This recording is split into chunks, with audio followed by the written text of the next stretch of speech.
কিছুদিন পূর্বে দিগলবাগ নেতাজিপাড়া সংলগ্ন এলাকায় এক মর্মান্তিক পথ দুর্ঘটনায় অভিরূপ নামের এক 10 বছরের শিশুর মৃত্যু হয়।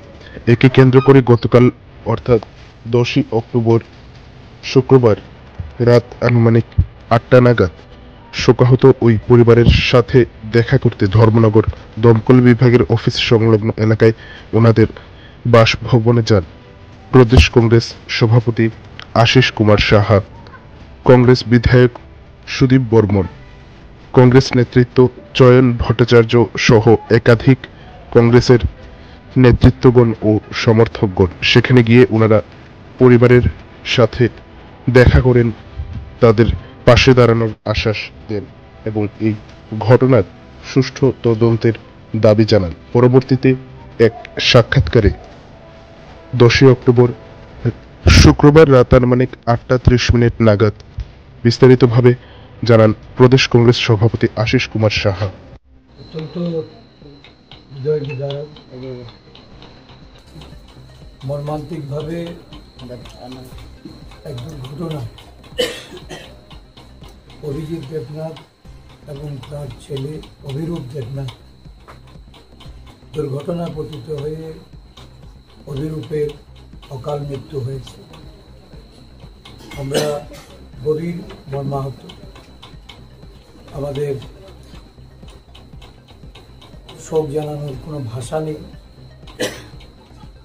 খবর পাওয়া মাত্রই আমাদের সারা রাজ্যের মানুষের মধ্যে একটা শোকের ছায়া নেমে আসে। আসতে একটু আমাদের দেরি হয়েছে। ইতিমধ্যে সমস্ত ধর্মনগরবাসী এই বিষয়টা নিয়ে তারা তাদের দুঃখ প্রকাশ করা থেকে শুরু করে তারা এই ঘটনার অবগাহিত পরেই তাদের মধ্যে যে ক্ষোভ, এই ক্ষোভেরও বহিঃপ্রকাশ ঘটেছে। আমরা পরিবারের প্রতি সমবেদনা জানানোর জন্য আমাদের মাননীয় বিধায়ক উনি এখানে ছুটে আসেন। আমরা সকলেই এই পরিবারের পাশে আছি। এই ধরনের দুর্ঘটনা থেকে আমাদের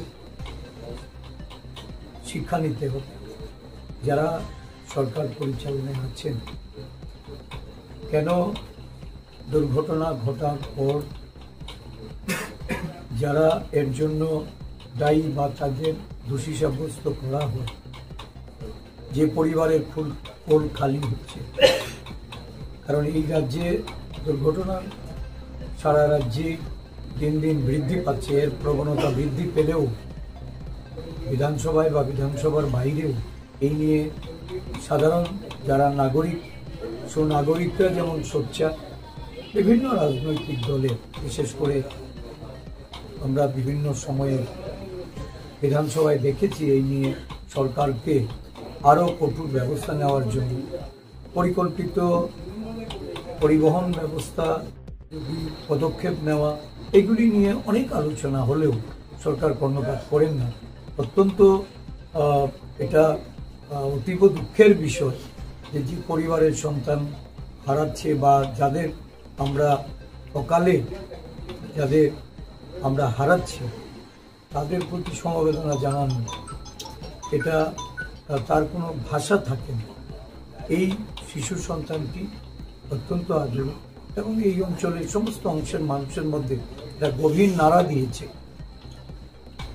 তার আত্মার সদ্গতি কামনা করি এবং তার পিতার দ্রুত আরোগ্য কামনা করি। আমরা এই পরিবারের পাশে আছি। তাদের প্রতিটা যে তাদের যে সমূহ ক্ষতি হয়েছে এটা অপূরণীয়।